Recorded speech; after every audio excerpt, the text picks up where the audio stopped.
Bonsoir tout le monde.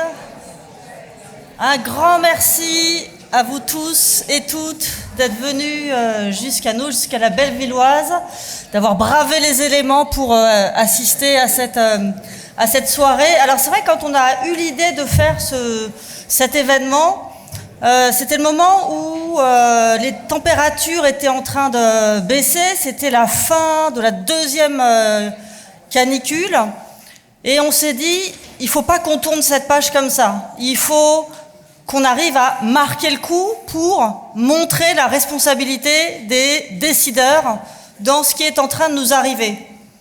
Et puis, voyez où on en est, les températures ont certes baissé pendant quelques jours, et on est à nouveau dans une situation climatique extrême, en tout cas pour Paris.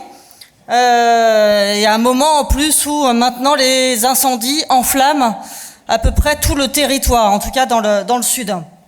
Donc ce qu'on a à vous dire ce soir tient en quelques mots. Le réchauffement n'est pas un incident de parcours. Ce n'est pas une fatalité, ce n'est pas un événement inattendu, ce n'est pas un coup du destin. Tout cela était absolument anticipable et prévisible. Donc notre rôle à Mediapart, ça vaut pour le réchauffement climatique comme pour nous, c'est de mettre celles et ceux qui nous gouvernent, celles et ceux qui prennent des décisions en notre nom, celles et ceux que nous élisons, celles et ceux qui concourent au débat public face à leurs responsabilités. Donc c'est ce que nous voulons faire ce soir. Ce qu'on sait depuis longtemps, c'est que la catastrophe est structurelle. C'est que les responsabilités des politiques sont totales et que cette impréparation nous coûte. Elle est même coupable puisque aujourd'hui des personnes meurent de chaud, y compris dans notre pays. Alors que faire ? Bon, c'est un peu cette question qu'on se pose en permanence, et peut-être comment faire ? Que faire ? Il revient à la société civile de se mobiliser pour obliger les gouvernants à affronter les immenses intérêts capitalistiques qui construisent la catastrophe contre le vivant. Il faut les pousser à planifier notre organisation collective pour être capable de faire face. Il faut refuser de se résigner aux inégalités. Et il faut imposer notre possibilité à tous et à toutes d'habiter, de respirer, de se nourrir, de se mouvoir, de vivre. Il en va de nos conditions d'existence. C'est de tout cela que nous allons parler ce soir. Et maintenant qu'on a posé les grands principes, il est temps d'ouvrir le capot, mais peut-être que l'image est dépassée. En tout cas, de mettre les mains dans le cambouis et de regarder ce qu'on peut faire concrètement avec vous qui êtes là pour intervenir. Et je vous remercie vraiment chaudement d'avoir répondu présent à notre invitation. Et avant de vous avoir avec nous sur cette scène, je passe la parole à notre responsable du pôle écologie à Mediapart, Jade Lingard.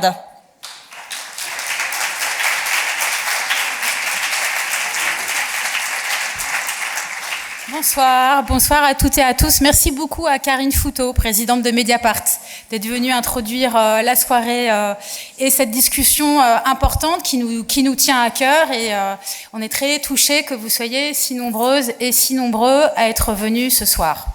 Et j'en profite pour dire qu'il reste quelques places sur les chaises au premier rang, si vous n'avez pas peur de vous avancer. Donc n'hésitez pas à vous avancer pour vous asseoir. 43 degrés. Mesuré aujourd'hui dans l'Hérault, 43 degrés, 41 degrés à Sète, 40,5 degrés à Marseille-Marignane, la plus haute température jamais mesurée à cet endroit, 39,9 degrés mesurés à Cassis, à côté de Marseille.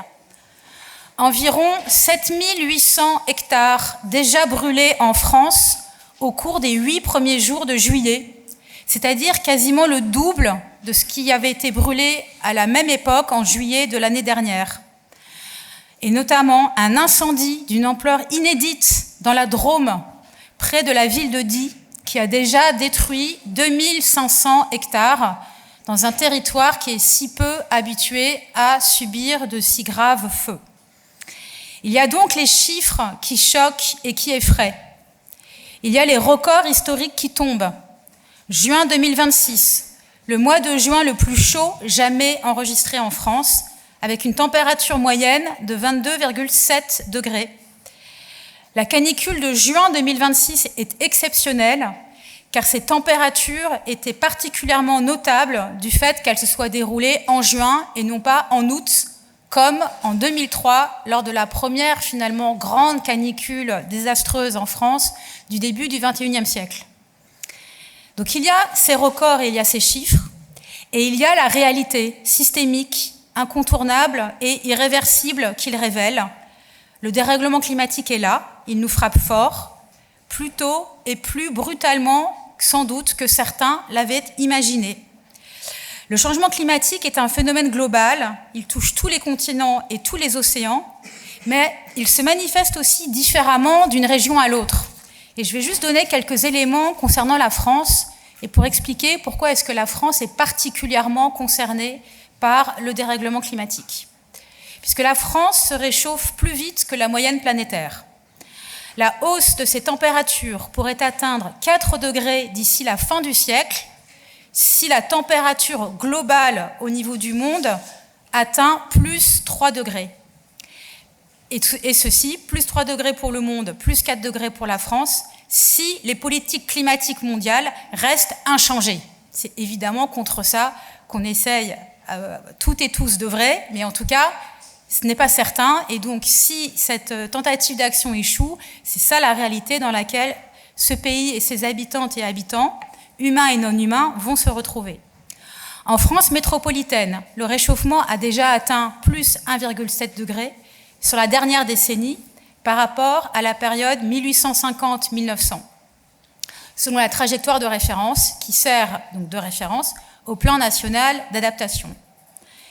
Les outre-mer de la France sont eux aussi particulièrement impactés et il me semble important de rappeler qu'un territoire comme celui de Mayotte est particulièrement vulnérable aux cyclones, comme on l'a vu en 2024 avec le cyclone Chido, et que c'est aussi une réalité incontournable, irréversible et désastreuse du dérèglement climatique.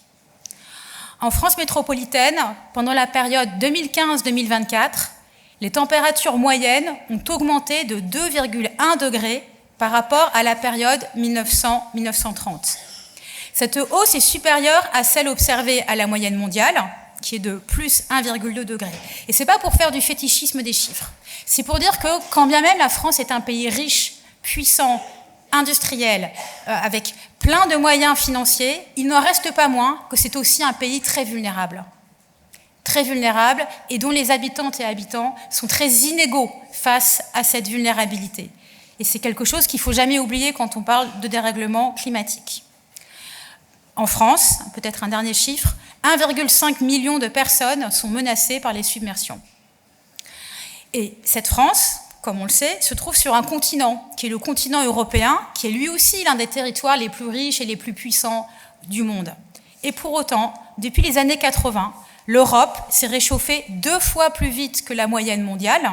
Ça, ce sont les mesures de l'Organisation météorologique mondiale et de l'Observatoire européen Copernicus.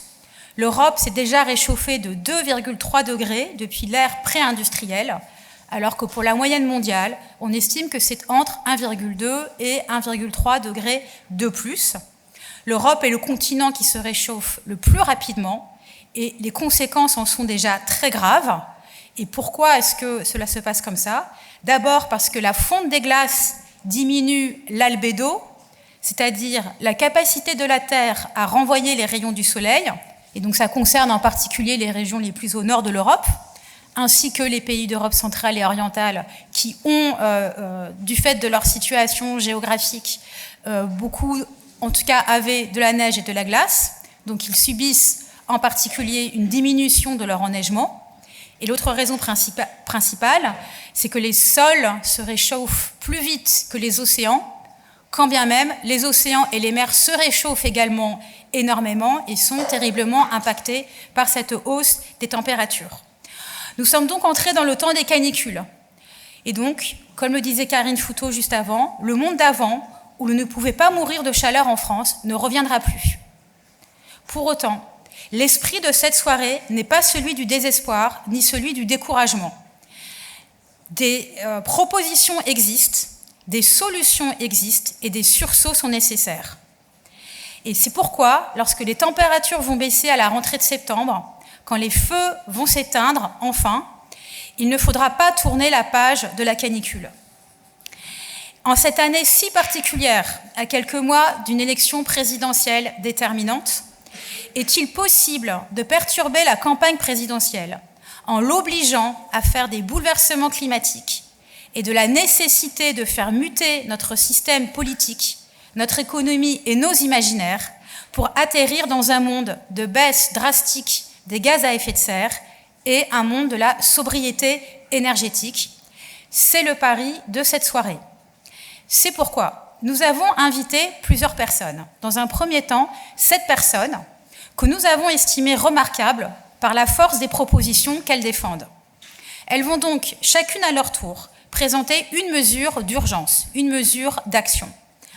On leur a posé une contrainte qui est assez forte, c'est de parler en 5 minutes. 5 minutes à chaque fois.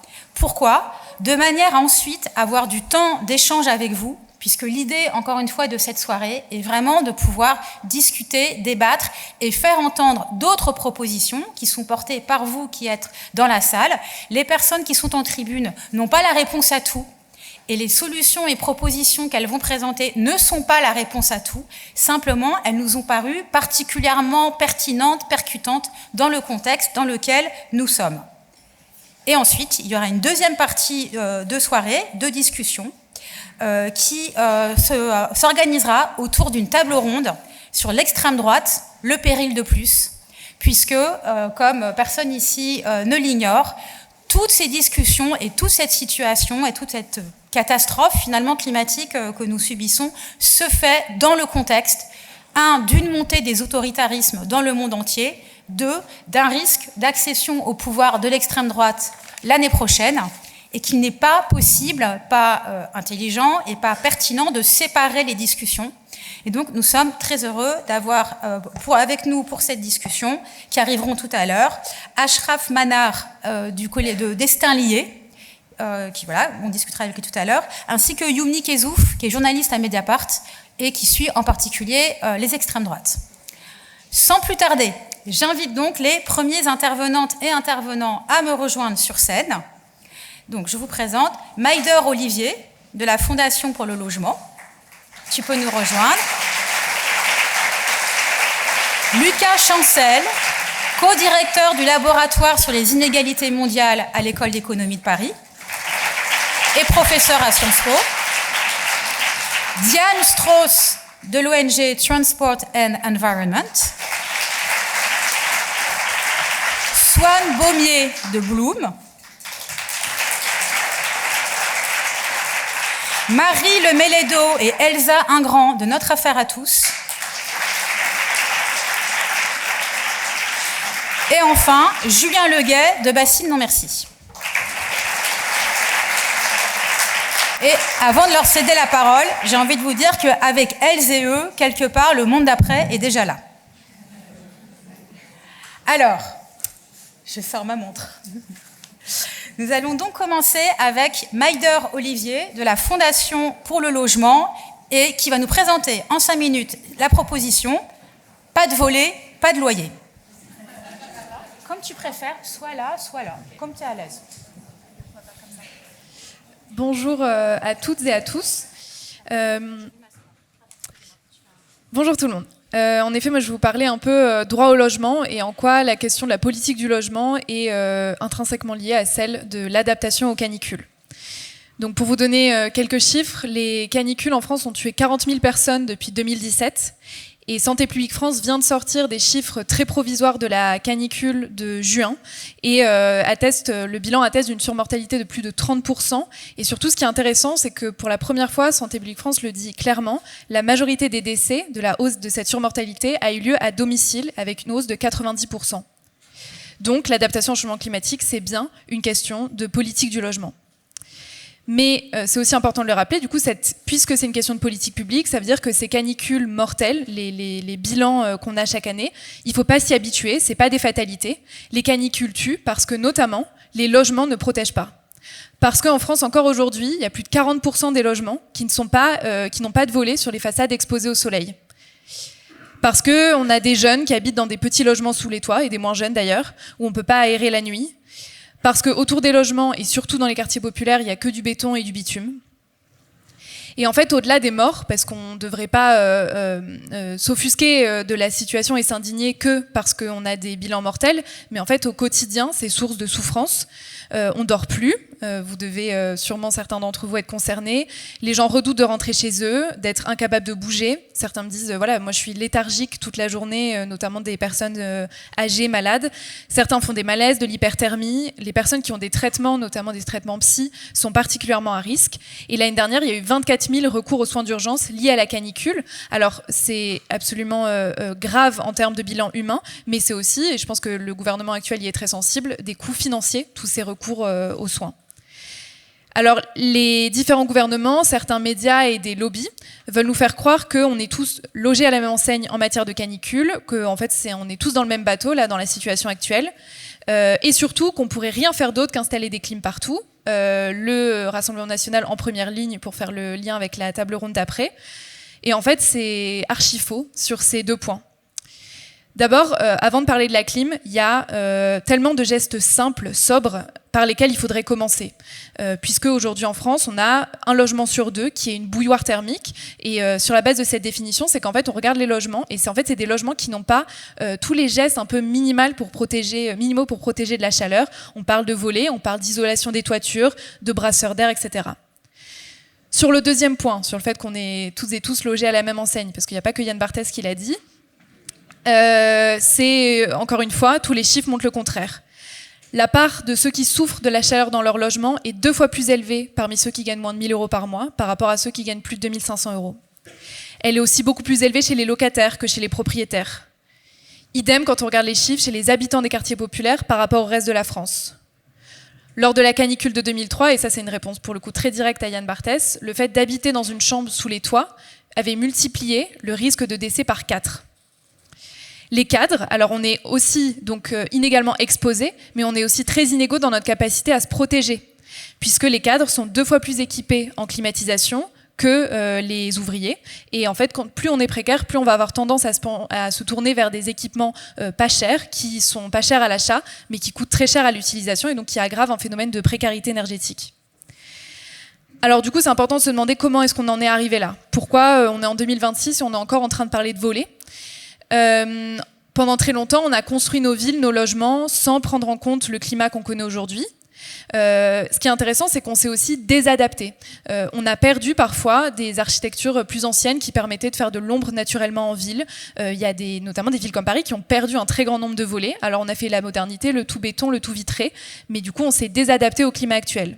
Alors ça explique pourquoi le chantier est massif, mais ça explique pas pourquoi, alors même que depuis des dizaines d'années, les projections climatiques sont très claires. On sait qu'il y a un effet d'îlot de chaleur urbain, que les nuits tropicales vont être multipliées par 5 à Paris.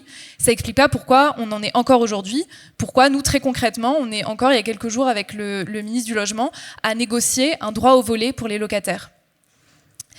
L'année dernière, le gouvernement a présenté un plan national d'adaptation au changement climatique qui présentait des mesures qui étaient intéressantes, notamment en matière de logement, mais ces mesures, elles sont souvent très minimales, reportées à des échéances bien trop lointaines qui ne sont pas du tout le rythme du réchauffement climatique et surtout qui n'ont pas de budget. Alors avec la Fondation pour le logement, on a voulu un peu prendre le gouvernement au mot et dire, bah voilà, vos intentions, elles sont très bien, sauf que nous, ce qu'on vous montre, c'est qu'il y a des mesures qu'on pourrait prendre dès aujourd'hui, donc là on est en juin 2025, qu'on peut faire une loi, et donc on a écrit cette loi, Zéro logement bouilloire, qui reprenait certaines mesures d'adaptation sobre des logements, créer un droit au volet pour les locataires, un droit au volet et au brasseur d'air, si je précise. On a même fait le travail d'aller chercher une forme de consensus, parce que en fait, c'est un phénomène tellement massif que c'est un sujet sur lequel on peut aller parler avec des groupes politiques pas forcément sensibles à nos sujets habituels qu'on porte à la Fondation pour le logement. Donc on a déposé cette proposition de loi à l'Assemblée, qui a été signée au moment du dépôt par 160 députés de 8 groupes politiques différents. Et qu'a fait le gouvernement pendant 1 an? Donc 1 an qu'il avait pour reprendre ces mesures et nous donner des moyens concrets pour se protéger pour les canicules qu'on vit aujourd'hui. Et bien, le gouvernement a ignoré le texte. Alors, c'est symptomatique, c'est pas spécifique au logement, hein, c'est symptomatique du mépris général qu'a le gouvernement pour les effets du changement climatique, mais il a procrastiné. Et plus inquiétant encore, c'est qu'en ce moment même où je vous parle, le gouvernement a déposé un projet de loi sur le logement, qui est débattu en ce moment au Sénat. Ce projet de loi, il ne prévoit aucune mesure dans sa version initiale pour répondre à cette question des logements bouilloires. Et pire encore, il prévoit de remettre, non, ils appellent ça remettre sur le marché 700 000 passoires thermiques. Les passoires thermiques, elles n'ont pas disparu du marché. Ils reportent juste l'obligation de les rénover. Donc c'est absolument indécent. Mais ce qui est plus encourageant, nous qui travaillons sur ces sujets au quotidien, c'est de voir qu'il y a quand même une mobilisation citoyenne de plus en plus forte, mais qui est aussi le reflet de la gravité de la situation. Et le gouvernement se trompe en imaginant que les gens vont rester les bras croisés, à mourir de chaud à plus de 35 degrés pendant plusieurs jours, pendant plusieurs semaines aujourd'hui par an. Alors la semaine dernière, il y a un appel qui a été lancé par des locataires à la grève des loyers, qui s'appelle « Pas de voler, pas de loyer ». Il y a eu 45 000 signatures en quelques jours. Alors évidemment, c'est la question qu'on nous pose partout sur les plateaux. Est-ce qu'on a le droit d'arrêter de payer son loyer? La réponse est non. Malheureusement, c'est un droit qui est très très encadré. Ça peut être que suite à une décision de justice et ces décisions, elles sont très rares. C'est très risqué d'arrêter de payer son loyer, surtout dans le contexte répressif qu'on connaît aujourd'hui qui facilite massivement les expulsions locatives. Mais du coup, le fait que autant de gens soient prêts à prendre ce risque, ça montre bien un niveau de désespoir, qu'en fait, il n'y a aucune réponse, il n'y a aucune protection qui est apportée aux gens et notamment aux locataires. Alors aujourd'hui, ce projet de loi, il est en cours de vote. Là, j'étais, avant de vous parler, en train de regarder ce qui était passé. Alors a priori, il y a des mesures qui ont été votées qui permettent de faciliter l'installation de volets pour les propriétaires. On facilite les règles en copropriété, on facilite les règles patrimoniales qui empêchent parfois l'adaptation. Alors c'est bien. Par contre, nous, on a du mal à se réjouir de ce qui a été voté quand le droit au volet pour les locataires n'a pas été voté et surtout le gouvernement nous l'a dit en ces termes, on a une ligne rouge, c'est celle du budget, qu'il n'y aura pas de budget supplémentaire qui sera débloqué. Or, on a du mal à voir comment on peut construire une politique aussi massive de protection, une politique sanitaire d'adaptation des logements sans prévoir de budget dédié. Alors juste du coup pour finir, une petite réponse à la question qui était posée au début, en tout cas qu'on nous pose très souvent sur est-ce que on est tous logés à la même enseigne. On voit bien que la réponse est non, que mourir de chaud, que souffrir de la chaleur chez soi, c'est un phénomène social, c'est une inégalité sociale, et donc la réponse du gouvernement, elle doit être sociale. C'est pas la fin de la bataille puisque le texte va passer à l'Assemblée à la rentrée, et c'est là que tout va se jouer. Et il faut absolument qu'on arrive à faire voter les mesures sociales du texte dans ce projet de loi. Il faut le droit au volet pour les locataires. Il faut l'interdiction des coupures d'électricité en cas d'impayé, parce qu'on se retrouve avec des gens qui n'ont plus d'électricité l'été, ça touche les plus pauvres évidemment, qui ne peuvent pas utiliser un ventilateur, mettre de l'eau au frais. Il faut conditionner l'installation de clim à la présence préalable de tous les gestes sobres comme des volets. Et donc c'est une bataille qu'on va mener à la rentrée, mais on a évidemment besoin de la mobilisation des parlementaires, c'est sûr, mais on a besoin d'une mobilisation citoyenne derrière nous, parce que le gouvernement nous a bien montré qu'il n'en ferait pas une priorité tout seul. Merci beaucoup. Merci Maïder. Et on passe le bâton de parole à Lucas Chancel pour créer une nouvelle fiscalité mondiale des plus riches. Et là, par contre, j'ai une complication supplémentaire, c'est qu'en fait, il vaut mieux se mettre au pupitre. Je suis désolée, j'avais pas toutes les infos. Si ça t'ennuie pas.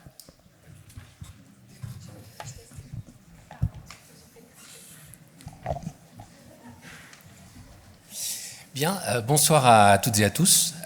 Donc non, nous ne sommes pas tous égaux face à la canicule et nous ne contribuons pas tous au changement climatique de la même manière.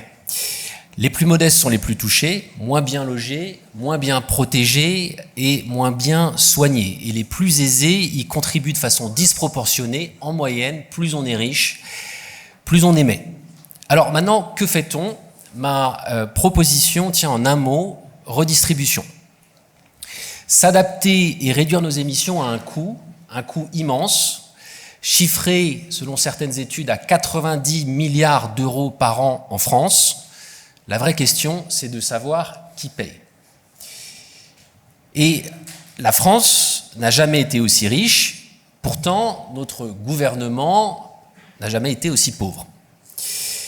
Nous n'investissons pas assez dans ce qui protège et nous continuons d'investir beaucoup trop dans ce qui détruit le vivant.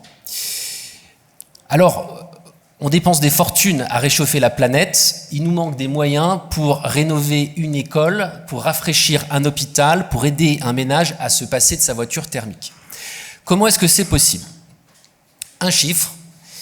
Depuis les années 1980, les richesses n'ont jamais été autant concentrées au sommet de la distribution. Dans notre pays, les 0,001% les plus riches, c'est environ 550 individus, ont vu leur poids dans le patrimoine total, dans tout ce qu'il y a à posséder, multiplié par 5 depuis 1980. Ces 550 personnes possèdent aujourd'hui plus que la moitié de la population la plus pauvre en France.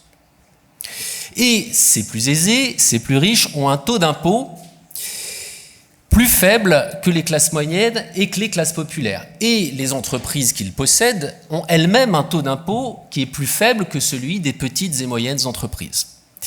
Donc ces trois asymétries, ceux qui émettent le plus, d'un côté, sont les plus aisés, ceux qui subissent le plus, les plus modestes, et ceux qui ont la plus grande capacité à répondre aux problèmes, mais qui en réalité contribuent le moins rapportés à leurs moyens, ces trois asymétries sont profondément liées. Et pour corriger cela, une réforme de la fiscalité est nécessaire. Elle est nécessaire au niveau mondial et au niveau national. Alors ça peut paraître utopique, mais ça ne l'est pas. En ce moment même, à l'ONU, se négocie une nouvelle architecture de la fiscalité mondiale. Ce processus a été voté par la majorité des pays de la planète en 2024, sauf que la France, les pays européens et les pays riches plus généralement se sont abstenus ou s'y sont opposés. Ça ne fait rien, le processus est quand même en marche puisqu'il est soutenu par la majorité des pays de la planète, notamment par les pays émergents et le G77, cette coalition de pays à bas et moyens revenus. Alors, plusieurs choses. Premièrement, bloquer cette évolution pour les pays riches, pour un pays comme la France, ne va pas dans notre intérêt. D'abord parce que la majorité de la population a gagné à une réforme de la fiscalité. Et deuxièmement, parce que bloquer les évolutions qui viennent des pays du Sud, eh bien en fait, c'est laisser regarder le train passer plutôt que d'y contribuer.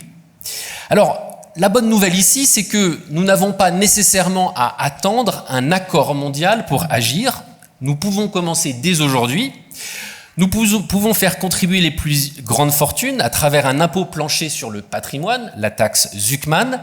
Cette idée progresse. En novembre, les citoyens californiens vont voter sur un impôt exceptionnel sur les 200 milliardaires de l'État, un impôt de 5% sur la fortune de ces milliardaires pour financer le système de santé californien qui est moribond. Donc voici une proposition concrète, un référendum sur la fiscalité des plus grandes fortunes pour financer l'adaptation au changement climatique.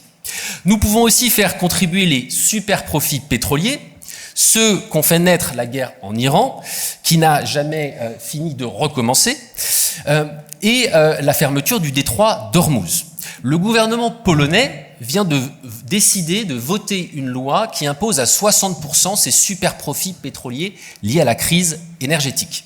Alors, ensuite, concrètement, pourquoi faire ces milliards? Un exemple concret que nous portons avec plusieurs dizaines de personnalités, mettre à disposition 1 million de véhicules électriques en leasing social à disposition des classes moyennes et populaires dans les territoires où il n'y a aujourd'hui pas d'alternative à la voiture.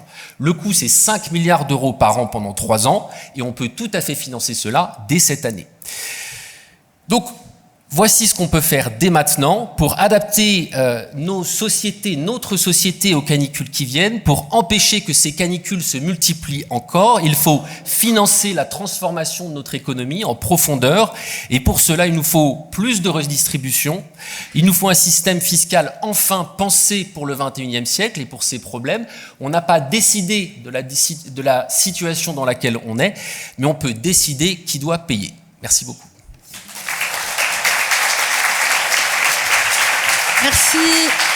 Merci beaucoup Lucas Chancel. J'appelle au pupitre Diane Strauss de Transport and Environment pour parler de créer un parc social de voitures électriques.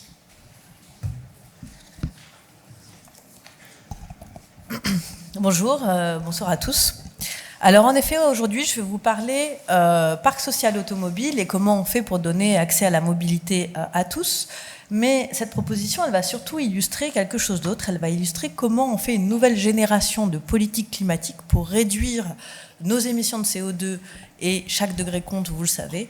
Et cette proposition politique de nouvelle génération de politique, elle est autour du concept de la capacité à agir. Et c'est là-dessus aussi que je vais élaborer. Alors, moi, je suis spécialiste des transports et de la décarbonation des transports.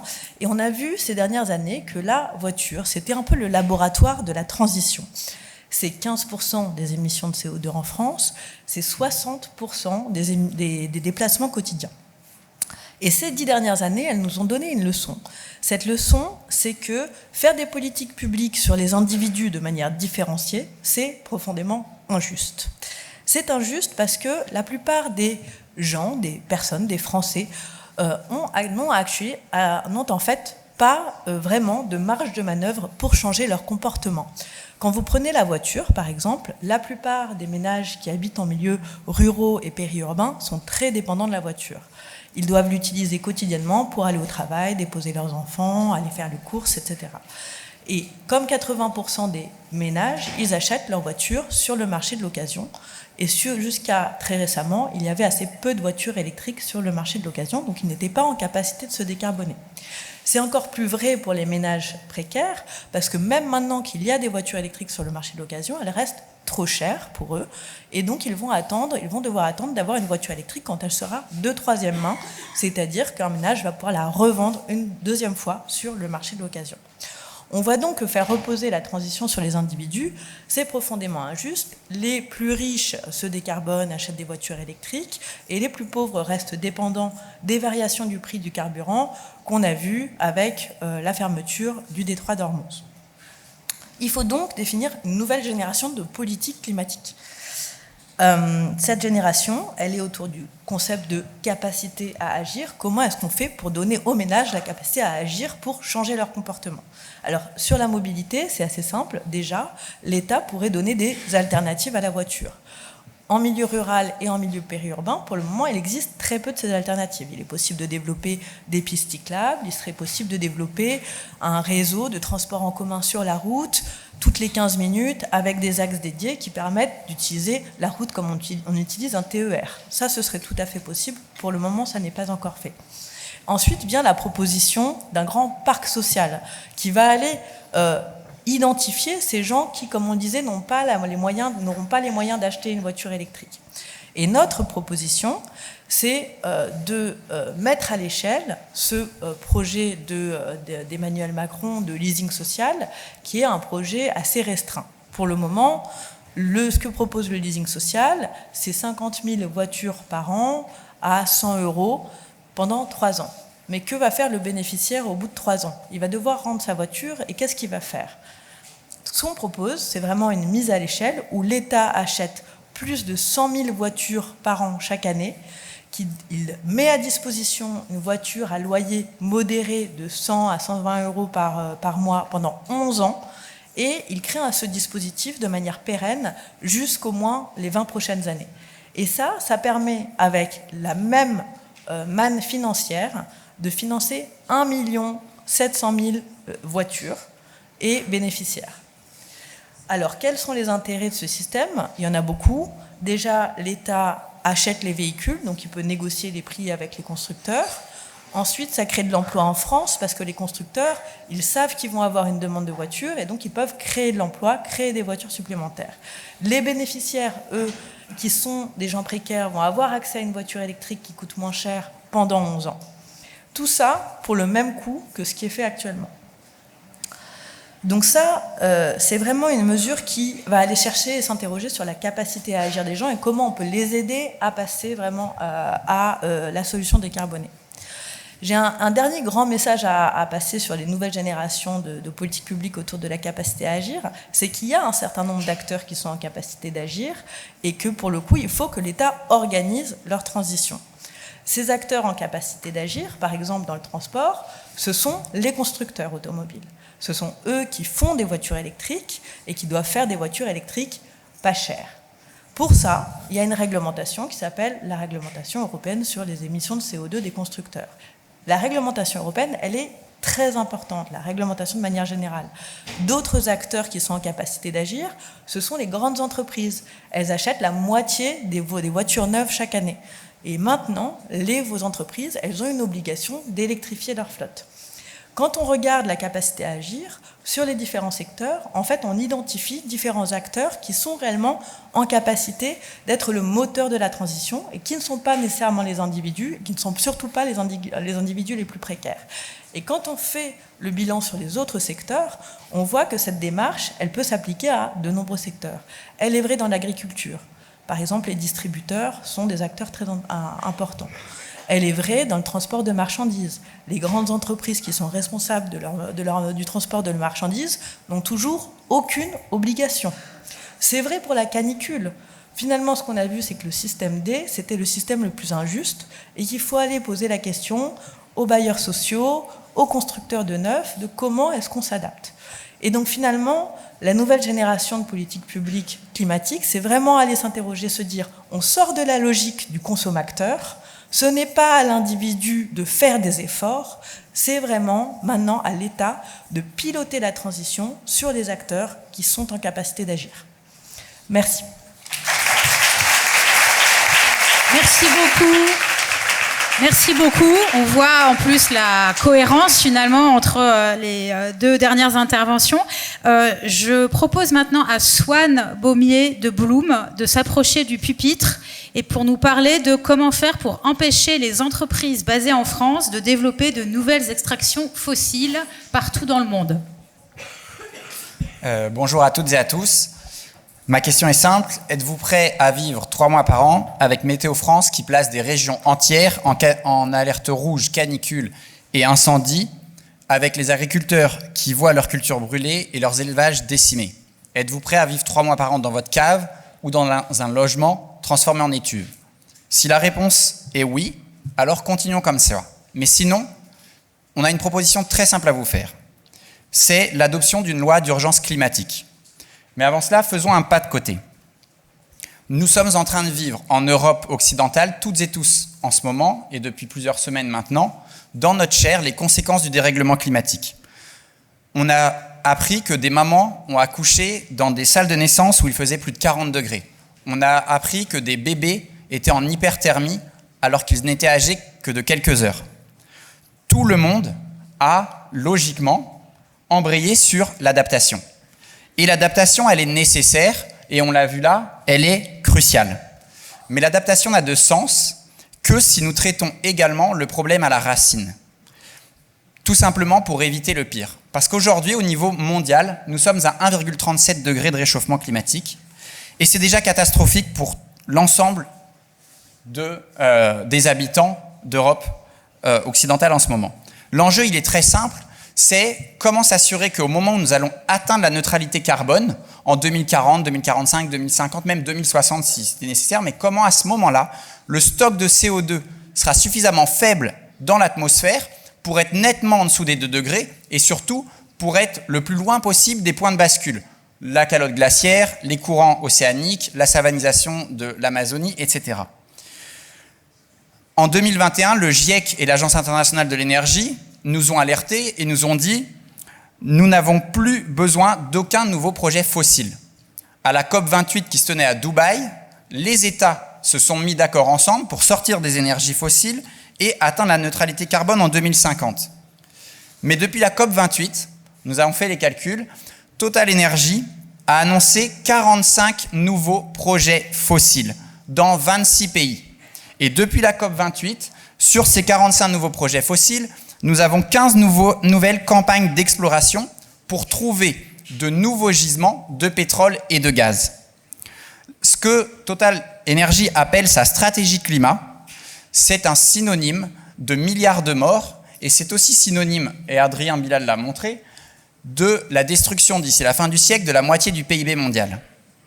La stratégie climat de Total, c'est une stratégie criminelle. Et donc, nous avons proposé avec Bloom, et ensuite dans une tribune qui est parue dans Le Monde lundi matin, avec plus de 100 scientifiques, climatologues, économistes, professeurs de droit, avocats, d'adopter une loi d'urgence climatique qui fasse 4 choses. Premièrement, interdire à toutes les entreprises françaises de développer et de participer ou de financer directement ou indirectement à l'ouverture de nouveaux projets fossiles en France ou à l'étranger, de supprimer toutes les subventions aux énergies fossiles, d'interdire le lobbying de l'industrie fossile et de reconnaître le crime de globocide. Il me reste 1 minute 30 pour vous expliquer en quoi cela consiste très simplement. L'enjeu est simple, c'est de désarmer l'industrie fossile. Interdire aux entreprises fossiles de développer des nouveaux projets, cela relève de l'évidence. En 2017, si vous vous rappelez, l'une des grandes victoires de Nicolas Hulot a été sa loi sur les hydrocarbures. C'était une première mondiale qu'un pays refuse d'exploiter les ressources fossiles de son propre territoire.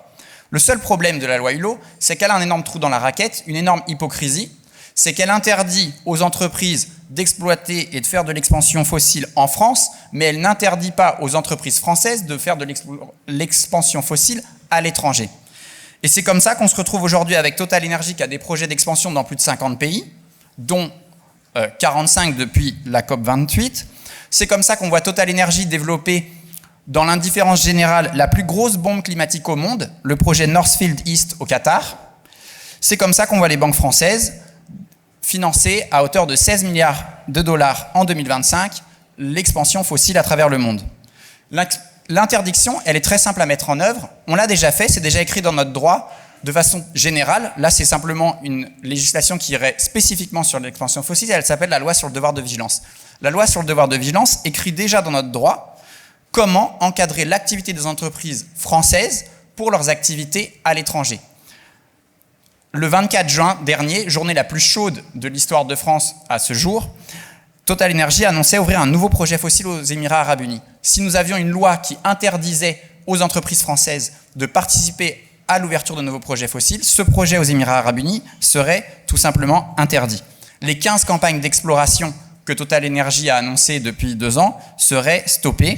Les financements de la Société Générale, premier financeur français des entreprises fossiles, seraient eux aussi interdits.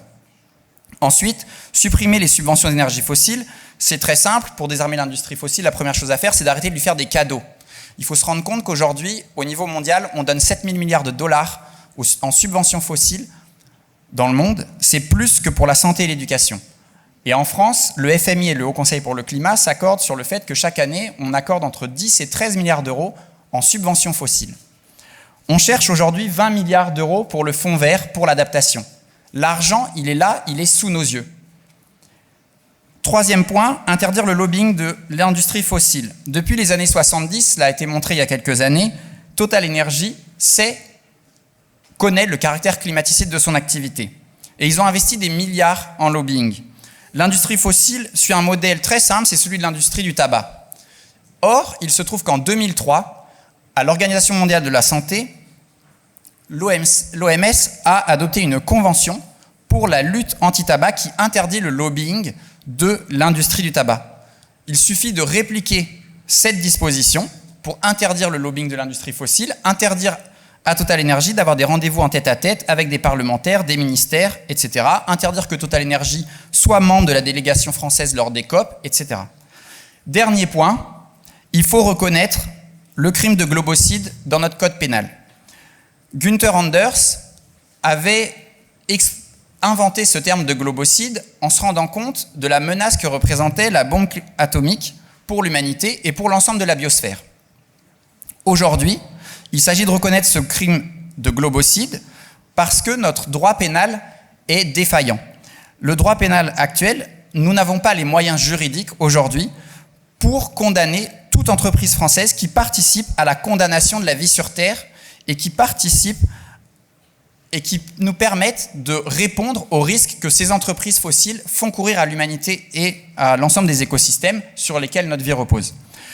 Il nous faut donc renforcer notre droit pénal pour répondre à la menace inédite et à l'ampleur de la menace qui est inédite que représente l'expansion fossile. Et cette demande, elle peut être mise en œuvre. On avait eu des débats semblables lorsque le terme d'écocide a émergé, mais son ambition a ensuite été restreinte et s'est vu couper les ailes lors des débats parlementaires. Aujourd'hui, nous avons à nouveau besoin de porter cette ambition et de la nommer. C'est pourquoi nous avons besoin de reconnaître un crime de globocide. Et si je vous ai convaincu, vous pouvez signer la pétition que nous avons lancée, qui a déjà 70 000 signataires, pour que, à la rentrée, le gouvernement mette sur la table un projet de loi d'urgence climatique. Merci. Merci beaucoup. Merci Swan Baumier. J'appelle maintenant 2 personnes qui vont intervenir ensemble. Marie Lemélédo et Elsa Ingrand de Notre Affaire à tous, pour parler de comment se recenser pour rendre visibles les victimes du dérèglement climatique. Bonjour à tous. Donc là, on est bien au frais sous la clim, mais combien d'entre vous ont eu chaud durant ces derniers jours? Levez les mains si personne n'a eu chaud. Voilà, merci. Voilà, donc on a été effectivement assez nombreux à avoir chaud et à subir donc les conséquences du changement du climat. Pour ma part, ça fait quelques années que je subis ces conséquences, puisque j'ai acheté un appartement en 2018, qui en 2020, suite à l'été et une sécheresse diabolique, a commencé à se fissurer. Ironie du sort, il est à quelques centaines de mètres d'ici, donc voilà, on est partout, ça peut arriver partout. Voilà, donc l'immeuble s'est fissuré. Conséquence, qu'est-ce que ça veut dire? Arrêté de péril, et je n'ai plus pu habiter dans mon appartement, dans ma maison, pendant un certain nombre d'années. À cela, vous ajoutez qu'il faut payer son relogement, qu'il faut payer des dizaines de milliers d'euros de travaux, et là, vous vivez 6, 7, 12 ans, c'est infernal de votre vie. Voilà, ça, c'est un RGA, retrait gonflement des argiles. Il y a moitié des maisons en France sont concernées par ce phénomène qui est lié au changement du climat. C'est un exemple de phénomène. Il y a aussi les inondations, les feux de forêt, etc. Voilà. Donc en fait, on est des milliers de sinistrés, des dizaines de milliers, voire même des centaines de milliers.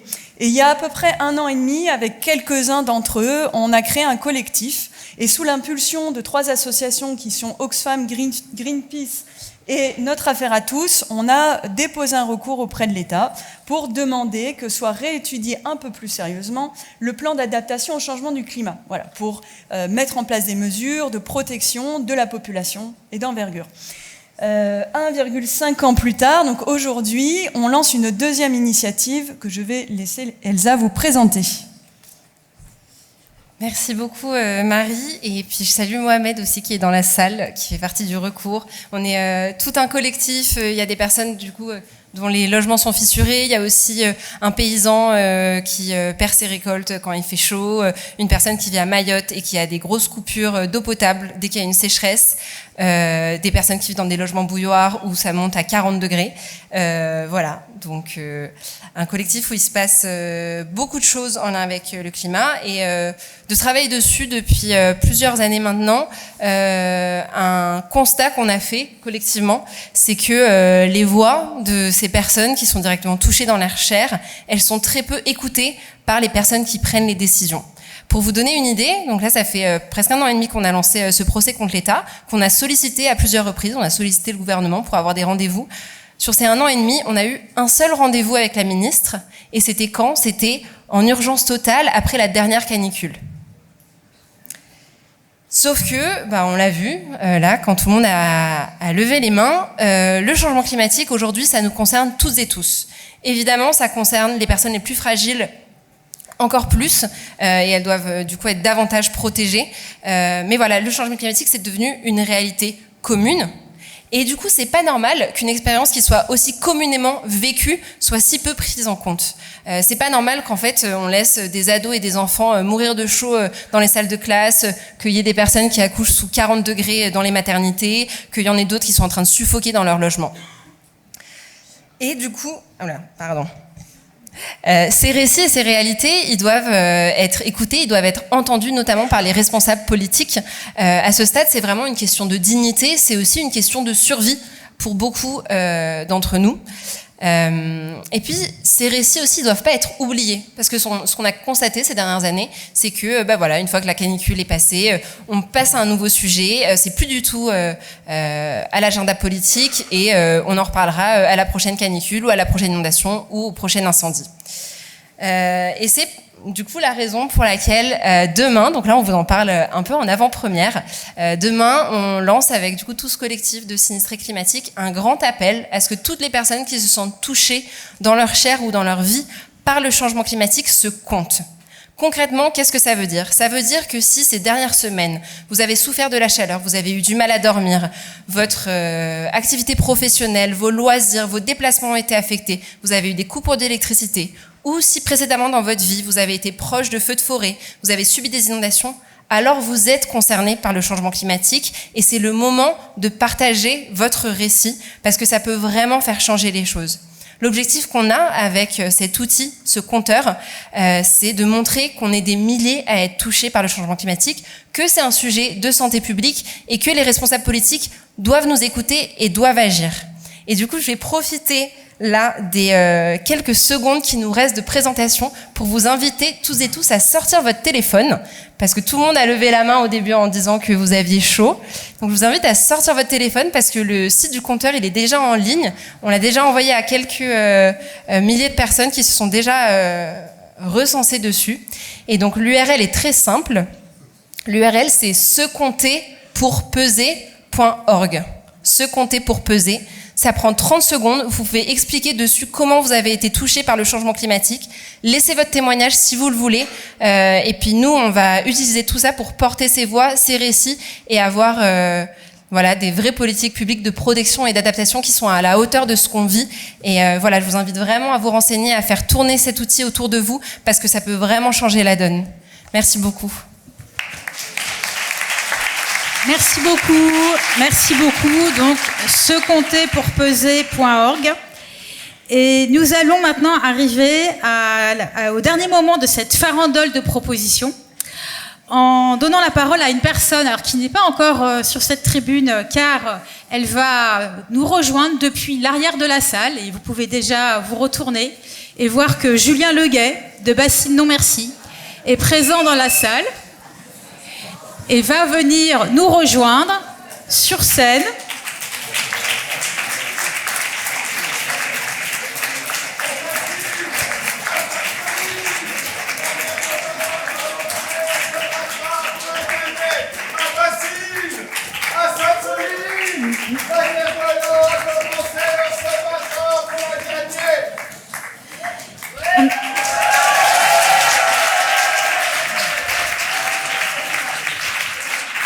Donc j'aurais dû dire Julien Leguet et son flamant rose.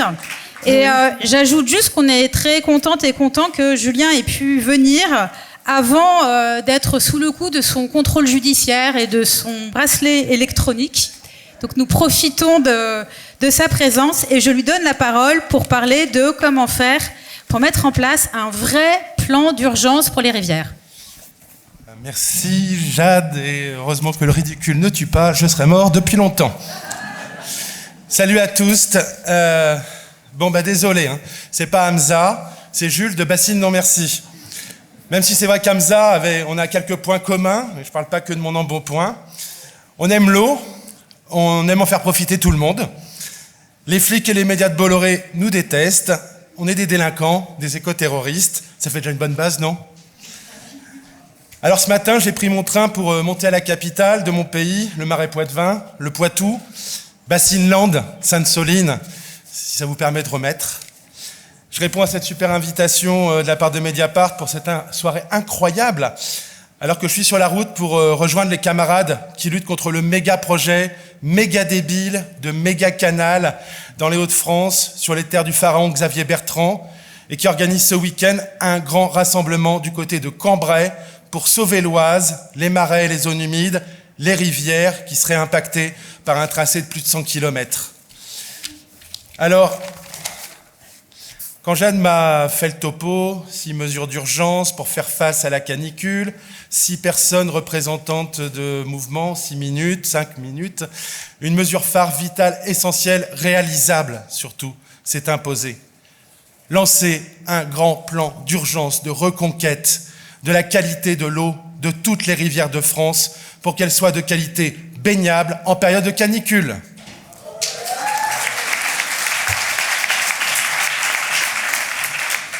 J'aurais pu argumenter pour la réquisition immédiate des espaces climatisés et des piscines privées. Quand il est question de survie,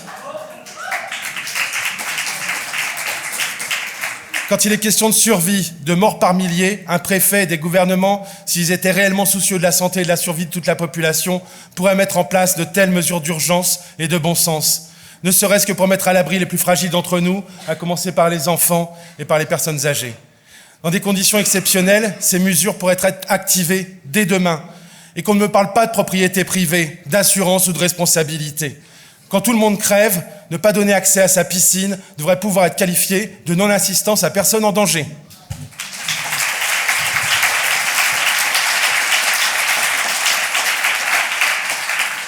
Il faut dire des choses sérieuses avec une boule licorne. Le sacro-saint droit à la propriété doit être supplanté dans ces situations où la vie de chacun et chacune est en péril. Aujourd'hui, on sait de quoi nos rivières sont malades. On sait donc quoi faire pour les soigner. Un an avant le bruit et l'odeur, le 15 mai 1990, Chirac avait déclaré, les citations exactes, « Les poissons de la Seine sont parfaitement consommables ».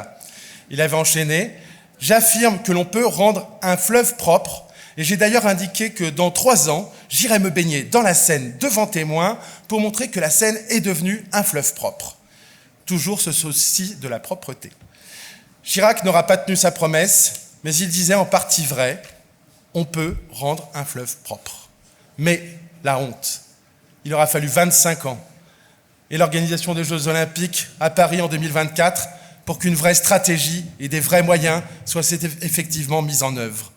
Pour que la France rayonne à l'international, pour ce show du capitalisme tout-puissant, nos élus, l'État, toutes les collectivités ont su trouver les moyens et les solutions. Par contre, quand il s'agit simplement de la survie des gamins des quartiers populaires, habitants de foyers fournaises, on envoie les flics en armes percer les piscines cotisées et autogérées, en bas des tours. On fait d'un gamin un peu tourbillon et en pleine surchauffe, l'ennemi public numéro 1, lui prêtant tous les maux, l'affublant de toutes les insultes sur les médias carbofascistes pour de simples batailles d'eau par 40 degrés. Alors oui, je sais que mon temps et notre temps est compté. Je sais que nous devons aller vite, à l'essentiel. Je sais aussi que je suis dans une salle un peu maudite pour y tenir des discours écolos et interactifs. Bon, ça suffit, hein. Alors je vous propose justement un exercice hyper périlleux. Je vais dire notre revendication pour toutes les rivières, qu'elles traversent les villes ou les campagnes, et je vous propose que vous les répétiez comme un serment, comme une promesse que nous nous ferions les uns les autres. Vous êtes chaud ? Si ça ne colle pas, vous ne dites pas. Hein. C'est parti. Nous exigeons des rivières en bonne santé. Pour s'y baigner, pour pas crever. Pour les sauver, nous devons confluer. Polluants en tout genre ne pourront plus être rejetés. C'est génial. Marine. Fini les pesticides dans les fonds de vallée. Fini les tonnes de nitrates, de phosphates et de lisier. Fini les rejets industriels. Fini le tritium nucléaire. Ne comptons plus sur des autorités écocidaires. Ces pollutions, c'est à nous de les stopper. L'eau, c'est la vie. À 40 degrés, la rivière, c'est la survie. Oh, merci.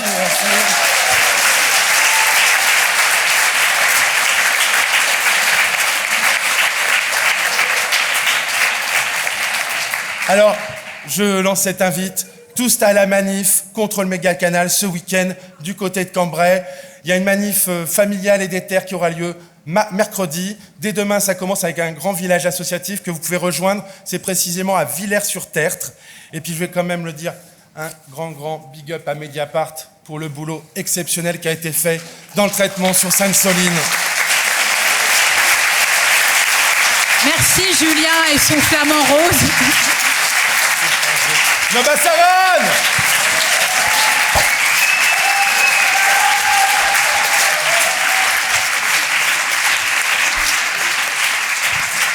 Merci. Merci beaucoup. Merci à tout le monde d'avoir joué le jeu de cette farandole de propositions. Et vraiment, je vous remercie car c'est pas facile et vous avez très bien joué ce rôle.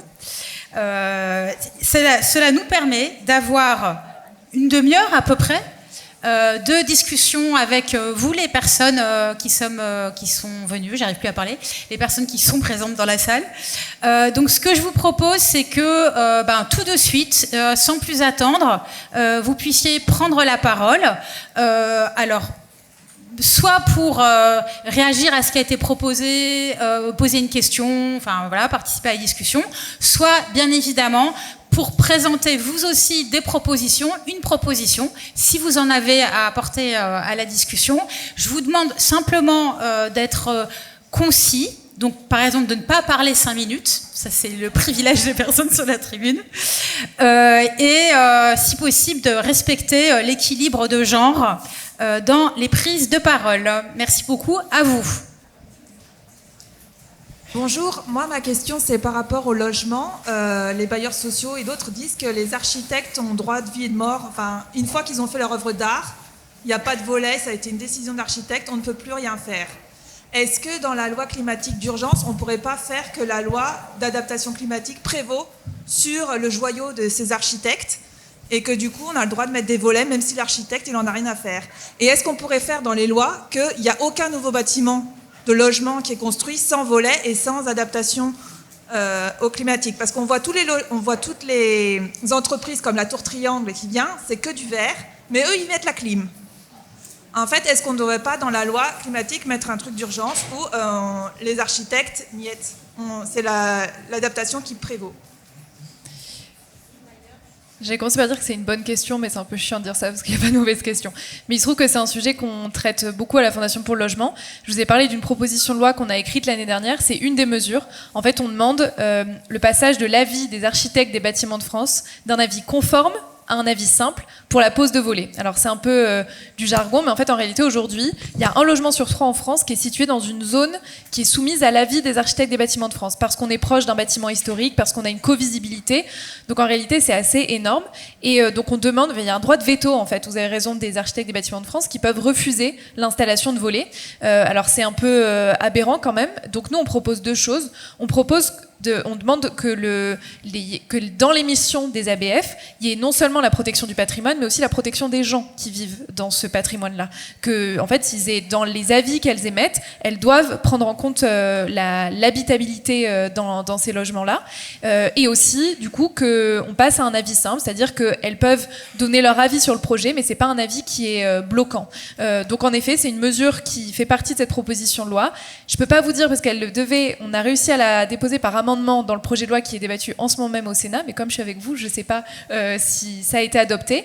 A priori, on a réussi à enfin obtenir le soutien du gouvernement sur cette mesure. C'est bien parce que ça fait vraiment des années que ce sujet est dans le débat et qu'on n'avance pas. Voilà, donc c'est une bonne avancée. Sur la question de la construction neuve, vous avez raison. Alors aujourd'hui, la réglementation sur les logements neufs, elle est quand même beaucoup plus ambitieuse que sur l'existant. Donc nous, on appelle, oui, à aller plus loin. Et donc évidemment, il ne faut pas produire des logements neufs aujourd'hui qui n'ont pas de protection solaire, mais il faut aussi traiter la question de l'ensemble des logements dans lesquels nous vivons, qui sont des logements qui existent déjà. Et il y a un gros sujet, et je vais finir là-dessus, c'est qu'aujourd'hui, on fait des rénovations thermiques, financées notamment par MaPrimeRénov', qui ne prennent pas en compte l'adaptation à la chaleur.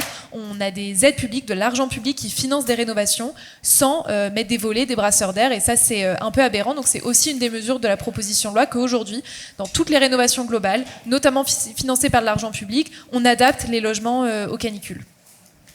Merci beaucoup. Une autre intervention? Oui, c'est bonjour. Renaud. Bonjour. Oui, je voulais déjà dire que je m'oppose à ce que, quand on parle de tous ces projets écocidaires, qu'on trouve la solution en parlant de voitures électriques, parce que pour moi, voiture électrique égale extractivisme aussi. Donc moi, première chose. Deuxième chose, il faudrait aussi, par rapport à tous ces projets écocidaires, de parler de l'IA, qui est une véritable catastrophe, et qu'on arrête immédiatement cette folie. Parce qu'on construit dans des pays, on construit des centres de données des fabriques de puces et tout ça qui empêchent les habitants d'avoir accès à l'eau et tout ça. Tous ces centres, il faut les rafraîchir et tout. Dans les propositions, dire très clairement arrêt à l'IA et que l'accès à l'eau et à l'électricité soit d'abord pour les humains avant d'être pour les machines. C'est une proposition importante.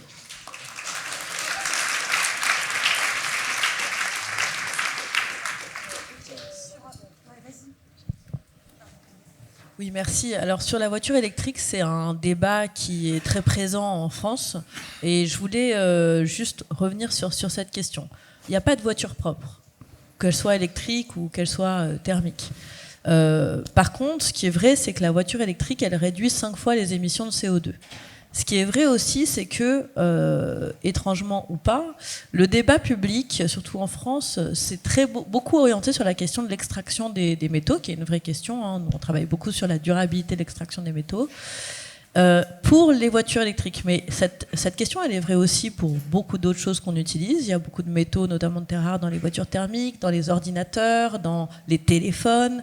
Et en fait, la raison pour laquelle elle s'est focalisée sur la voiture électrique, c'est qu'il y a eu des gens très puissants qui ont combattu la voiture électrique parce que ça allait à mal contre leur business model.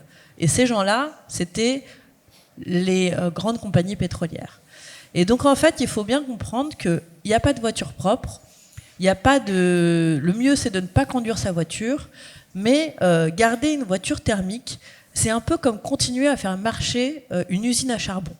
On aurait envie de se dire, en fait, je la garde le plus longtemps possible, mais c'est un de ces objets, comme les usines à charbon, que quand vous continuez à la conduire, vous continuez en fait à alimenter le changement climatique. Alors, comme je disais, tout le monde n'a pas les moyens d'avoir une voiture électrique. Le mieux, c'est encore de ne pas en avoir, de prendre le vélo, de prendre le bus. Mais l'aménagement du territoire de la France fait qu'il y a énormément de gens, aussi parce qu'ils ne peuvent pas se loger en centre-ville, qui sont dépendants de la voiture. Et ces gens-là, on ne peut pas les priver d'un moyen de mobilité. Donc, il me semble qu'il faut en priorité développer les alternatives, et c'est bien ce que je disais. Mais on ne pourra pas faire l'économie d'avoir la voiture dans notre pays tant qu'il est aménagé tel qu'il l'est. Et donc, il faut aller vers une partie de voiture électrique. Et je dirais un mot, c'est qu'à la différence du pétrole, la voiture électrique, elle se recycle. Et donc, tout ce qu'on a comme stock de métaux dans nos batteries, on va pouvoir les recycler et refaire avec des voitures électriques. Voilà. Et on sait que 90% des métaux se recyclent. Après, il y a d'autres enjeux. C'est est-ce qu'on va être en capacité d'avoir une industrie propre de recyclage en Europe ou est-ce qu'on va envoyer tous nos déchets en Chine? Et pour le moment, on envoie tous nos déchets en Chine, donc c'est pas tellement satisfaisant non plus. Voilà. Vas-y, est-ce que tu peux... Ouais. Vas-y, Julien. Merci. Moi, je voulais réagir à votre intervention concernant les interactions entre l'IA, l'impact sur l'eau, etc. Je pense que c'est une nouvelle thématique dont on n'avait pas bien conscience en France jusqu'alors. Mais tout le développement de la microélectronique, des data centers sont très, très, très impactants sur la flotte. Le cas assez connu, c'est ce qui se passe sur Grenoble avec ST Micro, où concrètement on propose de détourner toute une eau de très très grande qualité qui vient de la montagne parce que le traitement de la microélectronique impose des eaux d'une grande pureté. Donc très clairement, moi, ce genre de décision et ce genre de fait, ça se heurte complètement avec ce que doit être et ce qui est déjà la priorité des usages de l'eau. La loi sur l'eau au niveau français ou au niveau européen, c'est très clair. C'est d'abord l'eau pour la vie humaine et pour la consommation. C'est ensuite l'eau pour l'ensemble des autres vivants, des milieux naturels, etc. Et en dernier lieu, c'est l'eau économique dans lequel il y a l'eau pour l'industrie.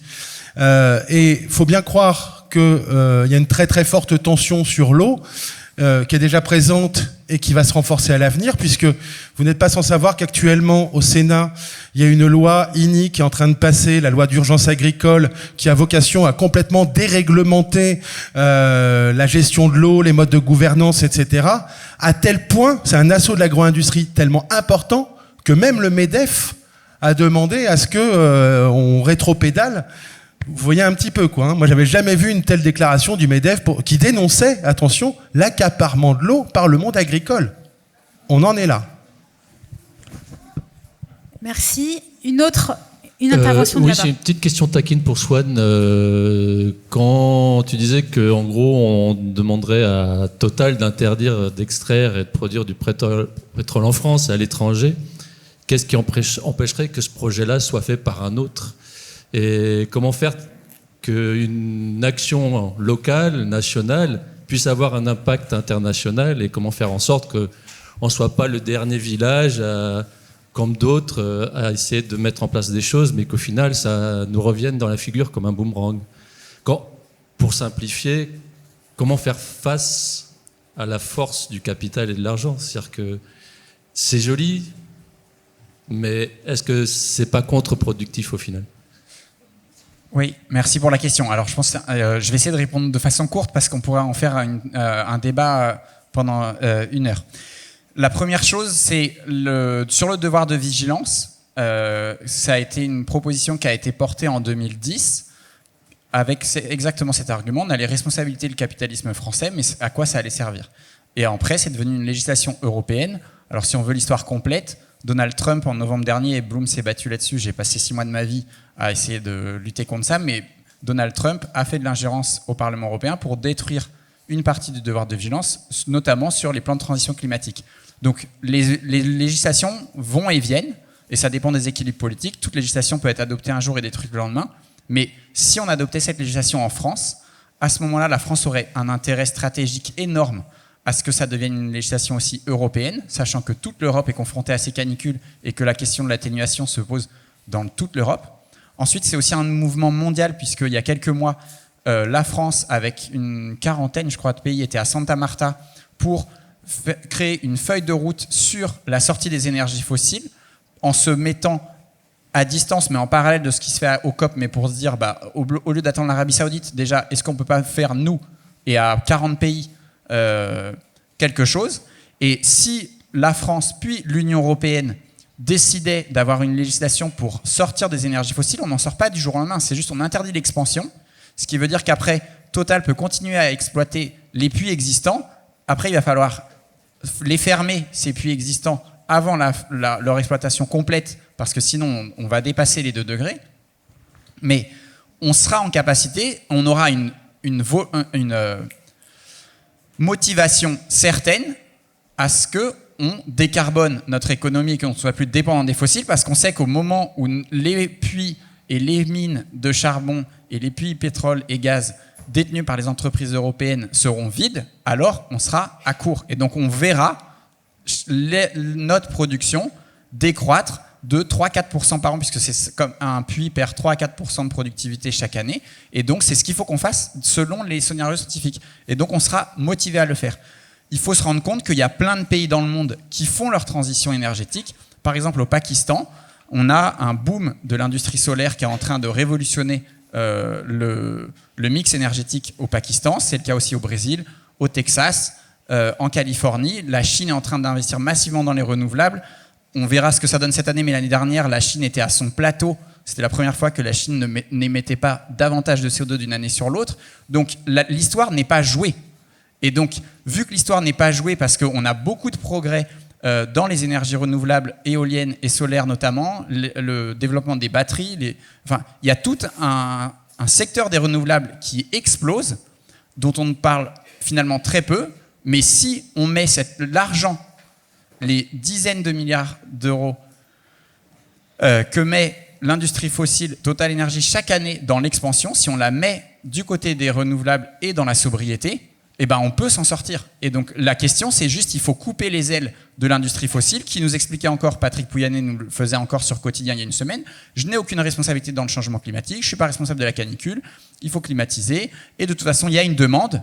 Et ben donc là, on se dit, nous, on va se dire que à la fin de l'exploitation des puits de pétrole, des puits de gaz et des mines de charbon en cours d'exploitation, qu'il faut fermer avant la fin, mais en cours d'exploitation, on n'en aura plus besoin. Et la demande s'arrêtera. Et c'est ce qu'on a vu avec Hormuz, et je m'arrête là, c'est que l'industrie fossile nous a toujours dit, et Patrick Pouyanné nous le disait depuis des décennies, et c'est pour ça que la guerre en Iran a complètement changé la réflexion dans tout le secteur de l'industrie fossile, disait « je ne fais que répondre à la demande ». Et au moment où Hormuz a été fermé, le commissaire européen à l'énergie, Dan Jorgensen, a fait quelque chose qui était du jamais vu, c'est la Commission européenne a dit, pour limiter la demande, Il faut plus de télétravail, arrêter que tous les businessmen prennent l'avion pour faire des réunions de 3 heures. Il faut conduire moins vite sur les autoroutes, ce qui est le tabou absolu en Allemagne, etc., etc. Et donc tout à coup, on a vu le commissaire européen à l'énergie nous faire une feuille de route pour que la demande diminue. Et l'industrie fossile elle-même a dit la demande, c'est le consommateur qui la crée. Et donc aujourd'hui, on est dans un mouvement de bascule entre l'Iran et la canicule, et on voit qu'on peut le faire. Il suffit d'avoir la volonté politique de se dire, est-ce qu'on veut mettre l'argent au bon endroit? Est-ce qu'on veut mettre l'argent dans les renouvelables, dans la sobriété, pour sortir des énergies fossiles? Sinon, on aura les points de bascule. Et là, j'imagine qu'il y a plein de gens qui peuvent nous parler. Il y a sûrement 1 ou 2 scientifiques dans la salle. Mais les points de bascule, c'est que le jour où la calotte du Groenland fond, le match est plié. Toutes les adaptations seront finies. Puisque l'agriculture européenne s'effondrera, on aura ce sera comme au Canada, moins 30 en hiver, plus 30, plus 40 en été, et ça fera en 1 seconde. Et donc le but, c'est vraiment d'arriver à... En fait, on n'a pas le choix. Si on ne saisit pas, si on n'a pas le courage de saisir l'opportunité, de se dire, la science nous le dit depuis des années, et le pire, c'est que chaque année qui passe rend un monde à moins de 2 degrés de plus en plus difficile à atteindre. Mais on n'a pas le choix, parce qu'un monde à plus 3 degrés, plus 4, ça veut dire plus 4 degrés en France, vous imaginez, quand je vous demandais, c'était une question rhétorique, puisque personne ne veut de ça, mais le jour où on aura 3 mois consécutifs d'alerte rouge, canicule et incendie, notre vie sera littéralement infernale. Et merci Swan. Je continue à... C'est là-bas.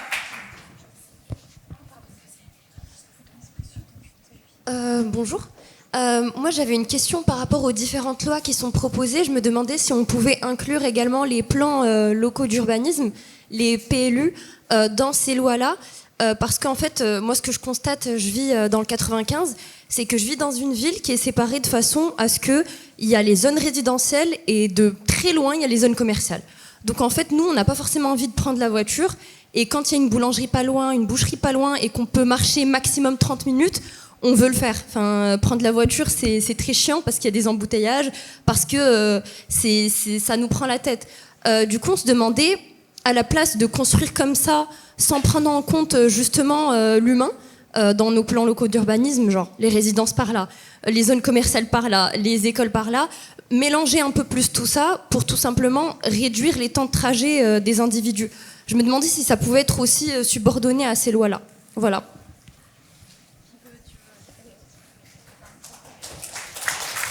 Merci pour cette question. Oui, merci beaucoup pour votre question. Et je pense qu'elle met le doigt sur quelque chose qui est assez fondamental, qui est que l'aménagement, ça a été vraiment le parent pauvre des politiques climatiques. Donc on a actuellement le ZAN, c'est-à-dire le zéro artificialisation net, qui indique aux collectivités qu'il faut moins artificialiser, sauf que c'est plutôt devenu un gruyère maintenant avec les différentes provisions qui ont été votées. Mais la question même de l'aménagement, elle est très compliquée, elle a pas été gérée, elle n'a pas été pilotée de la part de l'État, et c'est vraiment le prochain chantier, et on voit qu'en fait dans les documents d'aménagement, il n'y a pas du tout de ligne directrice. Après tu pourras probablement répondre. Et juste une autre chose qui est assez importante pour moi, je trouve, d'abord pour faire du vélo, il faut des pistes cyclables sécurisées. En transport, on dit c'est l'offre qui fait la demande, c'est-à-dire qu'il faut avoir une offre de transport alternatif pour pouvoir prendre son vélo. Vous n'allez pas faire du vélo sur une départementale, c'est trop compliqué, donc il faut une piste sécurisée pour pouvoir faire du vélo. De même, si vous avez un car qui arrive de manière fréquente toutes les 15 minutes et qui bénéficie d'une voie dédiée, vous allez être incité à prendre votre car et à aller desservir, aller au travail. Après, la complexité des liens entre transport et aménagement, c'est que si on laisse à tout le monde la capacité d'aller où il veut à très bas coût, on crée de l'émiettement territorial et les gens vont partout. En fait, parce qu'ils peuvent aller se déplacer très peu cher partout sur le territoire.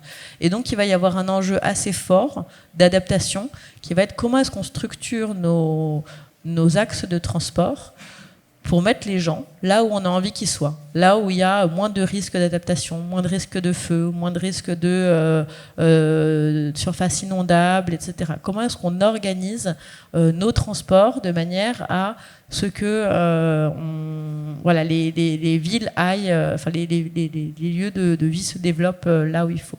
Et pour ça, le gros risque, je finis là, c'est quand même la voiture autonome. Parce que ça va arriver très vite et que le risque de la voiture autonome, c'est de pouvoir aller partout, pas cher, et du coup de pouvoir s'installer là où on veut sur le territoire français. Et donc on risque d'avoir cette forme d'émiettement, alors qu'au contraire, il faut vraiment un pilotage des lieux de vie et des lieux d'accès, comme vous le disiez. Oui, j'allais aussi vous répondre en parlant du ZAN, donc quand même une bonne mesure qui est issue de la loi climat et résilience. Vous vous souvenez, Convention citoyenne pour le climat, qui avait repris très peu de mesures finalement, mais donc cette mesure-là du ZAN, ça fait partie des quelques bonnes mesures en termes d'adaptation et d'atténuation. Et en fait, elle impose, à chaque commune de réduire l'artificialisation des sols de 50% par rapport à la décennie précédente. Cette loi, elle force, donc en lien avec ce que vous disiez, comme les collectivités locales peuvent moins s'étaler, ça force aussi à repenser cette mixité des usages et arrêter, comme vous disiez, à faire, sectoriser les usages, ce qui pousse à l'usage de la voiture, à habiter loin de son travail, loin des commerces. Et il y a notamment des programmes intéressants, notamment Petites Villes de demain, Action Cœur de Ville, qui poussent les collectivités à, plutôt que s'étaler, à rénover les centres anciens, où il y a du coup des commerces qui désertent, mais aussi de l'habitat indigne, parce qu'en fait on a laissé les logements se dégrader. Et il y a des maires, ce qu'on appelle la primo-maire bâtisseur, qui préfèrent plutôt aller construire des complexes de logements neufs en s'étalant. Et donc voilà, cette loi ZAN, elle contraint, même si elle est bien sûr parfaite, elle met quand même ce niveau de contrainte et elle a le mérite de quantifier et de mettre d'échelonner pour aller vers le zéro artificialisation nette des sols. Mais évidemment, comme c'est plutôt une loi qui pose des contraintes, elle est aussi très fortement attaquée. Et il y a une loi qui devrait arriver au Sénat à la rentrée, qui propose, comme le Sénat, c'est globalement beaucoup de représentants en tout cas, ils se veulent représentants des territoires, ils veulent mettre fin à cette loi et supprimer le ZAN. Donc on est assez inquiet et on pense que ça fait partie des quelques acquis, on paye aussi de la loi sur l'eau, qu'on doit vraiment défendre. Merci. Donc il y a... pardon, vas-y Lucas. Juste ajouter peut-être un petit point sur l'étalement urbain, et l'organisation de l'espace. Il y a un coût environnemental évident, il y a aussi un coût social. Je pense qu'il faut vraiment avoir en tête, c'est-à-dire que certaines professions sont particulièrement touchées par cet étalement urbain. Je pense par exemple aux aides-soignants, aux aides-soignantes. Je pense aussi aux professions, aux livreurs, dont souvent le coût du travail n'intègre pas le déplacement. Et donc là, il y a un coût social très clair. Et ne serait-ce que réintégrer le coût du déplacement dont en fait le coût du travail, donc c'est-à-dire dans le salaire, c'est-à-dire payer les déplacements, ça permet aussi de repenser le coût social de cet étalement urbain, c'est-à-dire l'intégrer dans les décisions économiques. Donc ici, il y a une sorte de combinaison entre la logique environnementale et la logique sociale. En mon sens, c'est effectivement très important de relier les deux. Et vu que j'ai le micro, je voudrais juste revenir une seconde sur ce qui a été dit précédemment, sur ce qui a été dit par Swan sur les investissements des majors du pétrole. En mon sens, c'est effectivement essentiel d'empêcher les investissements à l'étranger. On ne peut pas juste dire ne faites pas de forage sur le sol national. Et là, je voulais quand même juste vous dire qu'en 2022, il y a une décision du Conseil de l'Union européenne qui interdit les investissements dans le secteur énergétique russe suite à l'invasion, en tout cas la deuxième partie de l'invasion russe en Ukraine, pour des raisons de sécurité. Et le climat, c'est un enjeu de sécurité du vivant, de survie du monde vivant sur Terre. Donc pour ces mêmes raisons-là, on devrait pouvoir réutiliser ces mécanismes qui en réalité existent déjà dans le cadre d'investissement des entités européennes dans certains pays, en l'occurrence la Russie. Donc en fait, on a déjà une grande partie du cadre juridique qui devrait nous permettre de faire ça. Donc c'est effectivement une priorité pour avancer, pour réduire nos émissions.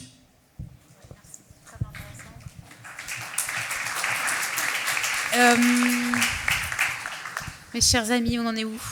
Bonsoir, vous m'entendez? Oui. Bonsoir, j'avais une question, je voulais revenir sur l'histoire des volets, je rezoome un peu à l'échelle individuelle. Et quand on a eu le coup de chaleur, c'était quand? Il y a 10 jours, je crois. On a un peu souffert, comme tout le monde, parce qu'on n'avait pas de volets. On a mis des couvertures de survie, des choses comme ça. Mais en fait, je me suis demandé, je me suis posé des questions en fait sur le jour d'après. Enfin, c'est-à-dire que une fois qu'on a mis ces volets, on garde un peu de fraîcheur, mais comment dirais-je, le déphasage, enfin, je ne sais pas si c'est le terme, mais le temps que met la chaleur à pénétrer, il a fallu quelques jours en fait.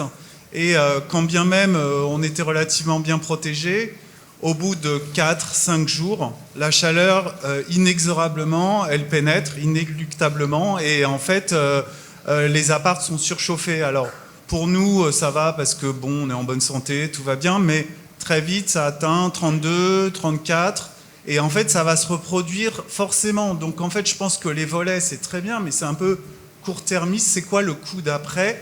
Qu'est-ce qu'il faut faire pour rafraîchir les apparts? Il n'y a pas beaucoup de solutions à l'heure actuelle.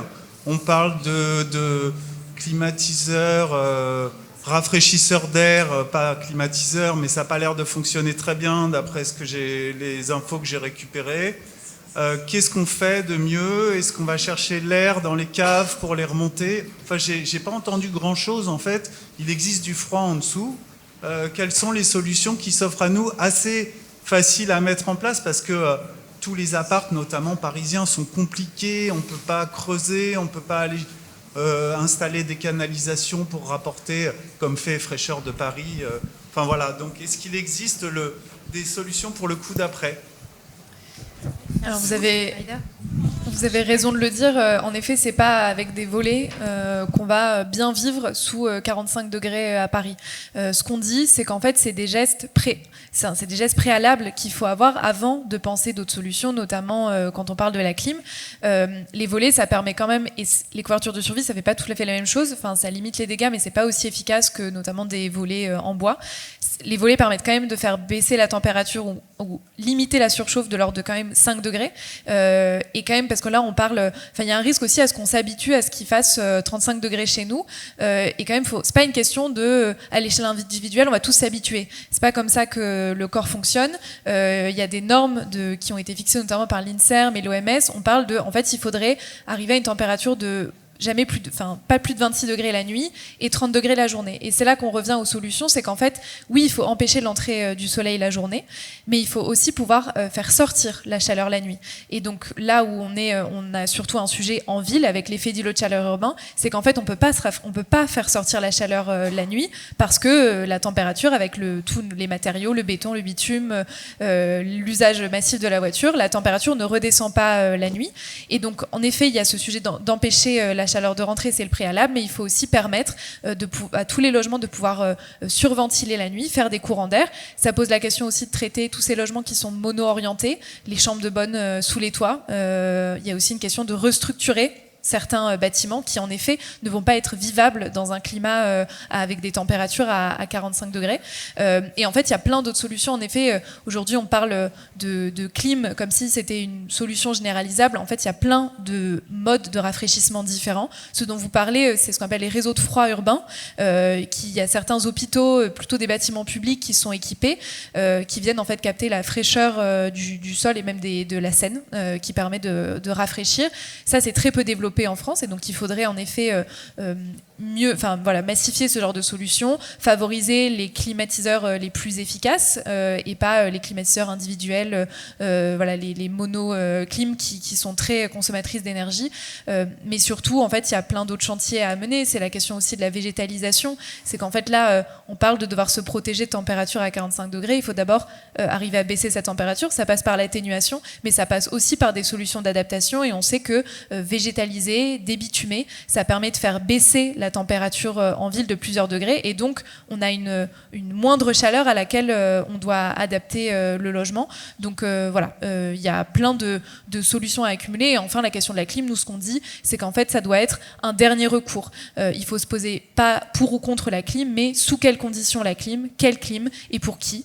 Et notamment, il y a des bailleurs sociaux, par exemple, qui prévoient, qui ont converti les loges de gardiens en un espace climatisé pour que dans les pics de chaleur, les personnes puissent avoir au moins un espace où le corps peut se reposer, où on se rafraîchit, et donc on peut mieux supporter la chaleur chez soi si on n'arrive pas à la faire redescendre suffisamment. Donc il y a aussi une question de collectiviser l'usage de la climatisation, qu'on soit sûr d'avoir des espaces refuges, parce que voilà, l'idée c'est pas de garder des températures à 35 degrés parce qu'on a mis des volets. Je ne suis pas expert en architecture ou en bâtiment. Hein. Juste, j'ai l'impression que ce qu'on est en train de vivre là, l'expression « trier sur le volet » prend toute sa plénitude. Voilà, c'est pour la blague. Et ensuite, en effet, on est là sous un angle finalement urbain, parisien, etc. Donc moi, j'ai pas de solution là-dessus, je l'éprouve pas, etc. Par contre, en milieu rural, où il y a d'autres possibles en termes architectural, je vais complètement dans votre sens. Je pense que l'habitat semi-enterré, qui puisse pleinement profiter de la fraîcheur du sol, c'est ce qui peut sauver des milliers de personnes à moindre coût. Moi, je sais qu'à titre perso, j'habite à Melle, où c'est un territoire qui a été largement miné, creusé, il y a des galeries partout, parce que c'est là-bas qu'on sortait le métal, l'argent, pour faire les pièces d'argent à l'époque carolingienne du 6e au 8e siècle.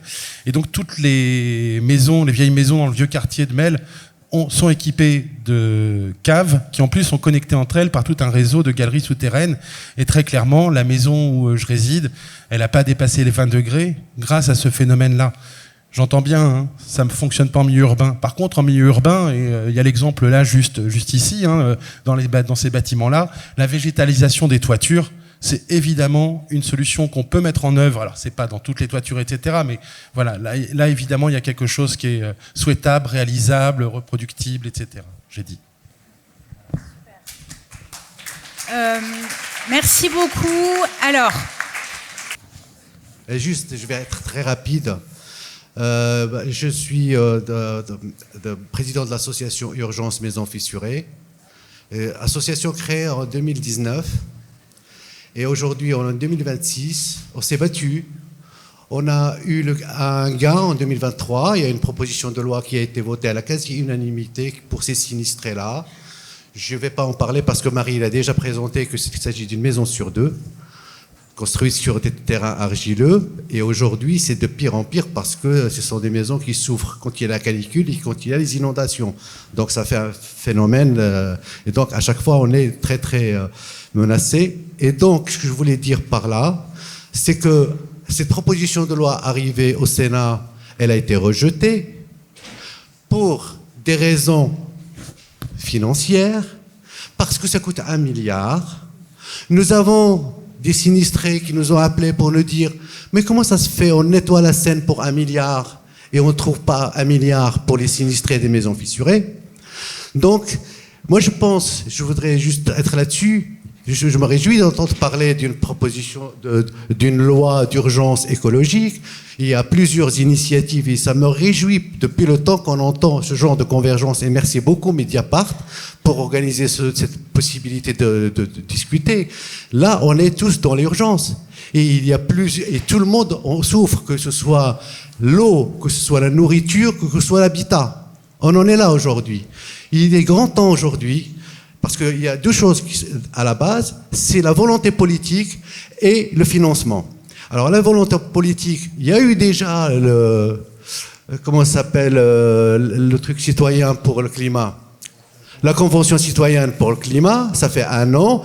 Normalement, ça devait être appliqué sans filtre. On en est toujours dans le filtre. Et puis le filtre, voilà. Donc, ce que je voudrais dire, c'est que ça serait bien de commencer à réfléchir avec les experts, et parce qu'il y a beaucoup de discussions autour de tout ce qui est technique, environnemental et tout. Donc, commencer à réfléchir avec un esprit des états généraux de le climat, quelque chose qui soit puissant, central et vraiment qui a vraiment toute son importance. Aujourd'hui, tout le monde va rentrer chez lui, chacun va reprendre ses agendas et ça repart. Donc, à un moment donné, par rapport à notre futur, le futur de nos enfants, de notre espèce et des autres espèces qu'on a déjà pas mal entamées, qu'on dise stop, et qu'on se mobilise pour des états généraux réels aujourd'hui, et non pas attendre que quelque chose se passe dans quelques années. Voilà, merci beaucoup. Merci beaucoup. Alors, Elsa, Lucas, et après on enchaîne. Non, moi c'est juste sur le site web, on m'a soufflé à l'oreille que si ça marchait pas sur votre téléphone, il faut mettre 3W avant. Donc www.secompterpourpeser.org. Voilà. Merci. Lucas Chancel. Ouais, ce que j'entends dans votre intervention, c'est qu'il n'y a pas de justice climatique sans justice fiscale. C'est-à-dire qu'on a besoin de ressources et on a besoin de justice fiscale, notamment pour financer ces dépenses. Je continue juste. Sur les gonflements des argiles et sur les risques liés aux argiles, il y a un système de solidarité en France qui est très important, qui s'appelle le régime CatNat, le régime catastrophe naturelle, qui est censé couvrir une partie de ces risques. Sauf que ces risques et leur coût va être multiplié par 3 d'ici à 2050, et qu'aujourd'hui certaines voix se demandent si, finalement, puisque ces sécheresses, ces canicules qui génèrent des gonflements, qui génèrent des fissures, qui génèrent des problèmes sur le bâti, puisqu'en fait ils vont devenir très courants, peut-être que c'est plus des catastrophes naturelles finalement, donc il faudrait les retirer de ce régime-là, ce qui est complètement absurde dans la période actuelle, mais ce qui pose la question de comment est-ce que on gère ces risques-là en solidarité. Et le régime CatNat, il est extrêmement intéressant, on a besoin de le défendre, sauf qu'il est aussi limité, c'est-à-dire que les surprimes, donc c'est en fait des primes que vous payez sur votre assurance habitation, elles pèsent de manière disproportionnée sur les plus modestes. Les 10% les plus pauvres ont un taux d'effort qui est 3 fois plus élevé que les 10% les plus riches. Et donc je reviens sur la justice fiscale et sur la contribution à ces efforts de solidarité. Il y a de nouvelles formes de risques, il faut adapter la protection sociale au XXIe siècle à ces nouvelles formes de risques. Merci beaucoup. Mini, avec un micro, sinon personne ne vous entend. Est-ce que vous m'entendez? Oui, très bien. Alors je voulais juste dire que notre association a décidé de sortir de la CatNat telle qu'elle est actuelle. Mais j'aimerais bien d'un jour mener là-dedans le système qu'ils ont mis en place pour exclure la majorité de suspects. C'est quand même assez extraordinaire. Et notre association, donc on va sur un autre projet autofinancé, indépendamment de ce qui se fait actuellement. Et la question pour laquelle j'ai pris la parole, c'est pourquoi on ne demande pas la taxation sur les taxes financières. Vous l'avez plus ou moins abordé, mais pas les taxes sur les transactions financières polluantes. Et les bénéfices des assureurs. Merci. Julien, et on conclut cette séquence. Ouais, pour rebondir sur le dispositif que tu étais en train d'indiquer, qu'au fur et à mesure, les règles du jeu changent au niveau assurantiel et on sort de la catastrophe naturelle, des événements, parce qu'ils sont de plus en plus fréquents. Là, pour le coup, je parle en connaissance de cause, j'habite juste à côté de Niort, qui est la capitale de toutes les mutuelles. Et en fait, je ne sais pas pour aller dans leur sens, mais c'est qu'en fait, ces catastrophes naturelles, elles sont largement accentuées par les politiques, notamment de gestion de l'eau, qui sont mises en œuvre sur les territoires. Chez nous, il faut être très clair, si les maisons se cassent la gueule, si le marais Poitevin est à sec et toutes les maisons du marais se cassent la gueule, c'est qu'il y a une surirrigation qui est largement poussée par les pouvoirs publics et qui augmente considérablement les effets du réchauffement climatique. Donc on porte aussi une très large responsabilité, et nos élus en grande partie, j'ai dit. Merci beaucoup. Alors, merci à toutes et tous. On va passer... merci à toutes et tous. Vous êtes libérés. Vous pouvez quitter la tribune et reprendre une activité normale. De notre côté, nous allons passer à la deuxième partie de cette soirée avec une discussion très importante. L'extrême droite, le péril de plus. Et en transition... Avant l'arrivée à la tribune, de Ashraf Manard de Destin Lié et de Youmni Kezouf de Mediapart, je vous propose d'écouter quelques minutes d'une interview de Valérie Masson-Delmotte, climatologue, qui a été interrogée il y a quelques jours par Edoui Plenel et qui va nous parler de l'importance de la question de la démocratie, et de la lutte contre l'extrême droite pour protéger le climat. Et on revient dans quelques minutes. Merci beaucoup. Nous sommes ici à Paris, à l'Institut national de France qui accueille les 5 académies, dont l'Académie des sciences. Et nous sommes ici précisément pour dialoguer avec une scientifique, une remarquable climatologue, Valérie Masson-Delmotte.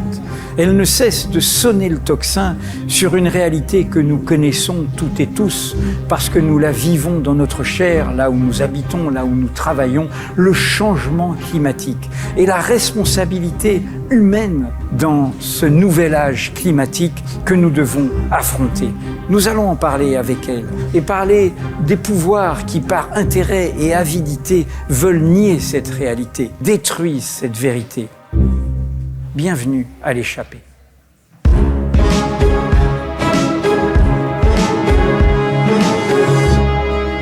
Il n'y a pas que la science qui est prise pour cible, il y a un ensemble de fondements de la vie démocratique.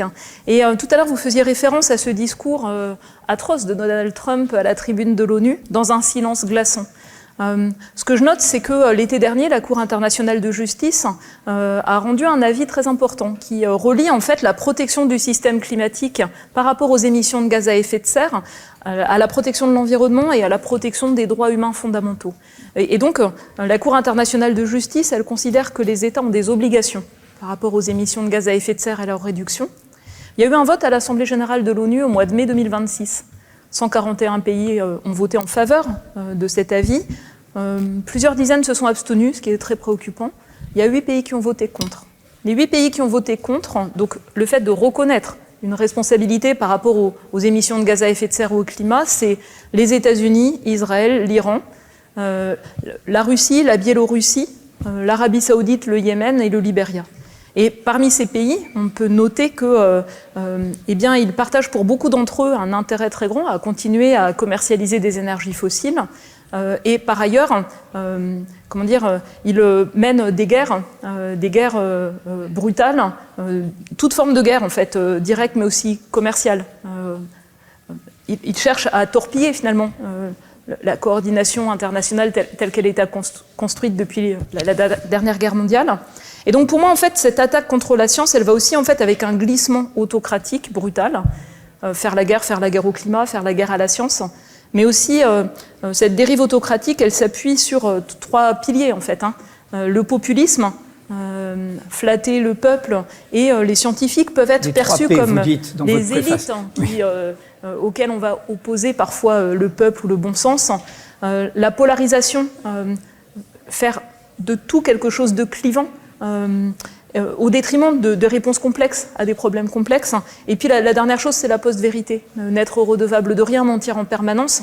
Et en fait, comme le disait Hannah Arendt, quand on ment en permanence, les gens ne croient plus au mensonge, mais ils ne croient plus à rien. Et du coup, on peut faire de ce peuple-là ce que l'on veut.